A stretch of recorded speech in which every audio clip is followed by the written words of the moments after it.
Hello বন্ধুরা, আমি তুলসী UP থেকে বলছি। দেখো আজকে আমি আমার রান্নাঘরে কি বানাবো। আজকে আমি আমার রান্নাঘরে বানাবো হলো চিকেন সর্ষা। ঠিক আছে, সর্ষে চিকেন বানাবো, তার জন্য তো চিকেন চাইয়ে, তাই আমি নিয়েছি আধা কিলো চিকেন।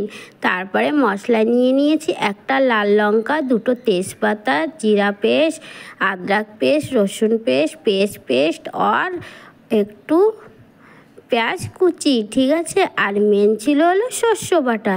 আর বন্ধুরা, আমরা হলো বাঙালি, 2 পিস যদি আলু না পড়ে চিকেনের হতে তাহলে কি ভালো লাগে।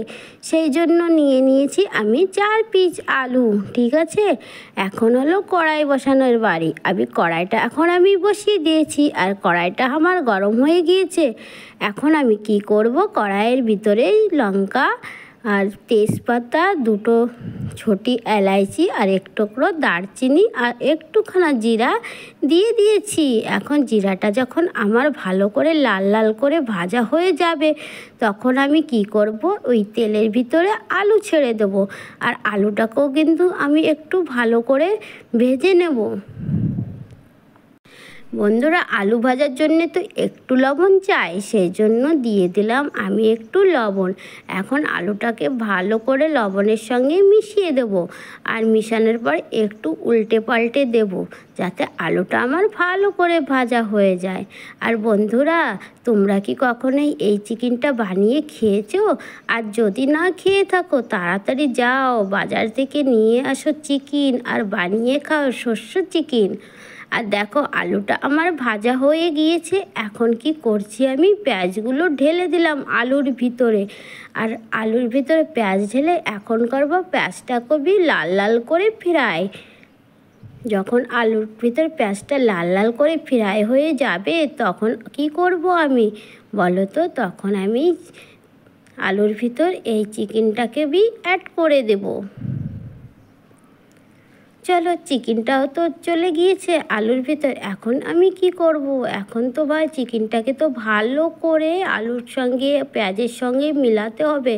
আর দেখো একটু চিপকে যাচ্ছে, সেই জন্য কি করব, আমি একটু লবণ দিব। লবণটা দিলে তাহলে কিন্তু চিপকেবে না। ঠিক আছে, সেই জন্য অল্প একটু সামান্য লবণ দিয়ে দিলাম। এখন নাড়াচাড়া করে তারপরে দেব আমি ঢেকে।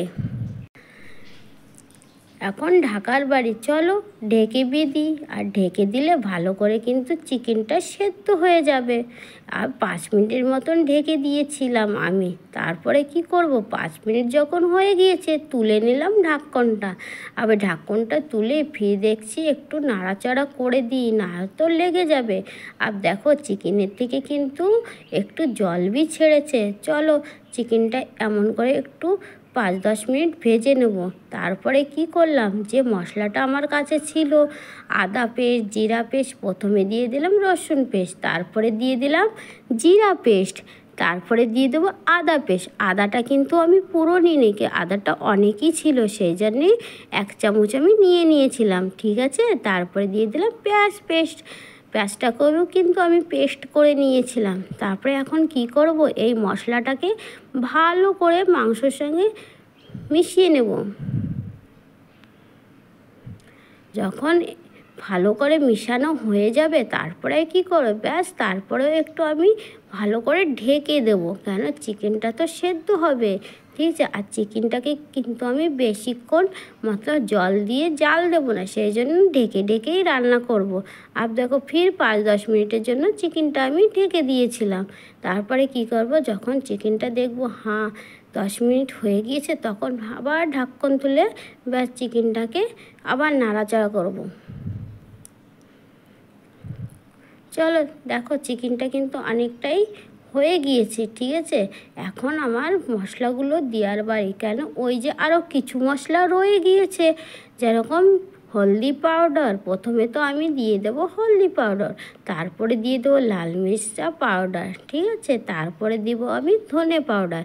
ব্যাস এই 3টে মশলা আমি দিয়ে দিলাম। আর দেখো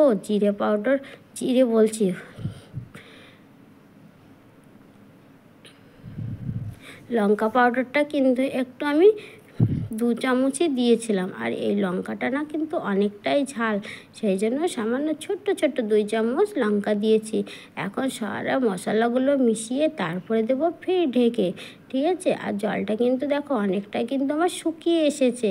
আর চিকেনের জলটা যতক্ষণ না শুকাবে ততক্ষণ ভাববে চিকেনটা কিন্তু আমার এখনও মতলব ফ্রাই হয়নি। সেই জন্য ভালো করে ঢেকে ঢেকে চিকেনটাকে ওই জলেই সেদ্ধ করতে হবে, ঠিক আছে।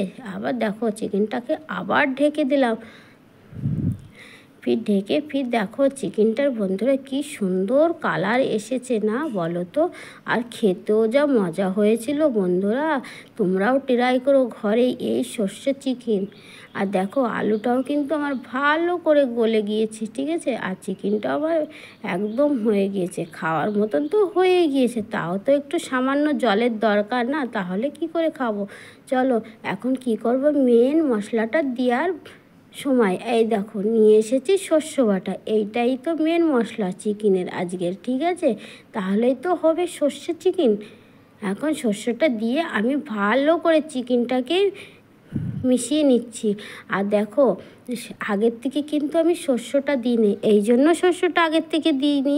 যদি শস্যটা আমি আগের থেকে দিয়ে দিলাম মতলব যে শস্যটা ফ্লেভার, সেই ফ্লেভারটা আমি থাকতো না, আর চিকেনটা আমার একটু তিতকা ভাব চলে আসতো, ঠিক আছে না।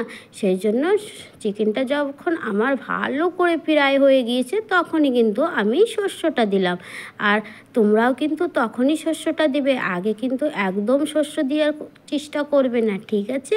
আর এখন দেখো আমার চিকেনটা কিন্তু একদম ফ্রাই হয়ে গিয়েছে। এখন দেবো আমি গরম জল, আর গরম জলই দেবে কিন্তু, চিকেনে কখনো ঠান্ডা জল দিতে নেই। ঠান্ডা জল দিলে কি হয় জানো তো, চিকেনটা আবার সেই টাইট ভাব চলে আসে, ঠিক আছে।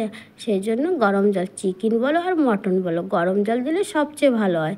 আর কালারটাও কিন্তু অনেক সুন্দর আসে। আর দেখো যতটা আমার জলের দরকার ততটাই কিন্তু আমি জল দিয়ে দিয়েছি।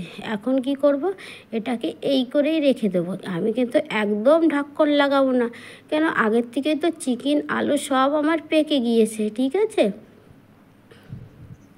আর দেখো কত সুন্দর করে ফুটছে। আর কালারটা বন্ধুরা যেমন এসেছিল কালার, খেতেও কিন্তু খুব সুন্দর হয়েছিল, ঠিক আছে। আর দেখো যখন সর্ষে চিকেন, তাহলে সর্ষে যখন দিয়েছি তখন তো একটু কাঁচা তেলের দরকার, সেই জন্য তাহলে টেস্ট কোথা থেকে আসবে, সেই জন্য উপর থেকে নামানোর আগে দিয়ে দিলাম একটু কাঁচা তেল। আর বন্ধুরা আমার এই রেসিপিটা যদি তোমাদের ভালো লেগে থাকে তাহলে কিন্তু আমার চ্যানেলটিকে অবশ্য করে সাবস্ক্রাইব করে দেবে, আর আমাকে কমেন্টে জানাবে কেমন লেগেছে তোমাদের এই রেসিপিটা, ঠিক আছে। আর দেখো কত সুন্দর, এরকম যদি রাত্রের ডিনারে যদি এরকম চিকেনের কষা কষা ঝোল থাকে তাহলে কীরম হয় বলো বন্ধুরা। আজকের মতন এই রেসিপিটা, ঠিক আছে, কালকে আবার নতুন করে একটা নতুন রেসিপির সঙ্গে আসবো।